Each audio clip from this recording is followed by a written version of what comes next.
കണ്ണീരണിഞ്ഞ Sangh Parivar ആൾക്കൂട്ടാക്രമണത്തിനിരയായ pastor CP Sunny Kairali ന്യൂസുമായി അനുഭവം പങ്കുവയ്ക്കുമ്പോൾ സുവിശേഷ പ്രവർത്തകനായ സണ്ണിക്ക് ദുഃഖം നിയന്ത്രിക്കാനായില്ല.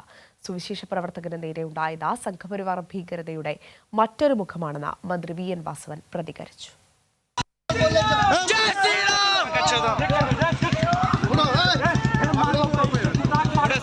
കഴിഞ്ഞ മാർച്ച് 3 ബീഹാറിൽ വെച്ചായിരുന്നു സുവിശേഷ പ്രവർത്തകനായ പാസ്റ്റർ CP സണ്ണിക്ക് നേരെയുള്ള സംഘപരിവാർ അക്രമം. പണം വാങ്ങി മതപരിവർത്തനം നടത്തിയെന്നാരോപിച്ചായിരുന്നു ഭീകരമായി മർദ്ദിച്ചത്. ആ സമയം തന്റെ അക്കൗണ്ടിലെ സാമ്പത്തിക സ്ഥിതിയെക്കുറിച്ച് പറയുമ്പോൾ പാസ്റ്റർ സണ്ണിക്ക് ദുഃഖം താങ്ങാനായില്ല. ആ റോട്ടിലേക്ക് തന്നെ വലിച്ച് ഇറക്കി ചെല്ലുമ്പോൾ അവിടെ ചെല്ലുമ്പോൾ ഏതാണ്ട് 10-30 പേര് അവിടെ അവരെല്ലാം വീഡിയോ പിടിക്കുക, മൊബൈലിൽ നിന്ന് ആദ്യമുള്ള വീഡിയോ പിടിക്കുകയും ആൾക്കാർ കൂടി നിന്ന് ബഹളം വെക്കുകയൊക്കെ ചെയ്യുന്നുണ്ടായിരുന്നു. രാജ്യം അപകടകരമായ അവസ്ഥയിലൂടെ കടന്നു പോകുന്നതിന്റെ തെളിവാണ് ഈ അക്രമമെന്ന് മന്ത്രി VN വാസവൻ പറഞ്ഞു.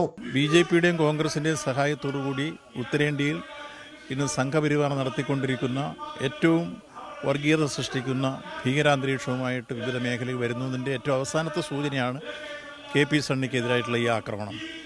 നമ്മൾ കാണുന്ന മണിപ്പൂരിലെ സംഭവമായിരുന്നാലും ഹരിയാനയിലെയും ഡൽഹിയിലെയും ന്യൂനപക്ഷങ്ങൾക്കെതിരായിട്ടുള്ള ആക്രമണമായിരുന്നാലും തുടർച്ചയായിട്ട് ഇങ്ങനെ സംഭവിച്ചുകൊണ്ടിരിക്കുന്നു. മതന്യൂനപക്ഷങ്ങൾക്കെതിരായി, ഇസ്ലാമികൾക്കെതിരായി, ക്രൈസ്തവർക്കെതിരായി, അവരുടെ ഏതെങ്കിലും തരത്തിലുള്ള ബന്ധത്തിൽപ്പെടുന്ന വിശ്വാസികൾക്കെതിരായിട്ടെല്ലാം ഉത്തരേന്ത്യയിൽ ഇപ്പോൾ സംഘപരിവാറിൻ്റെ ആക്രമണം തുടരെ വന്നുകൊണ്ടിരിക്കുന്നതിൻ്റെ അവസാനത്തെ ഇരയാണ് ശ്രീ KP സണ്ണിയും കുടുംബവും എന്നാണ് മനസ്സിലാക്കാൻ കഴിഞ്ഞത്.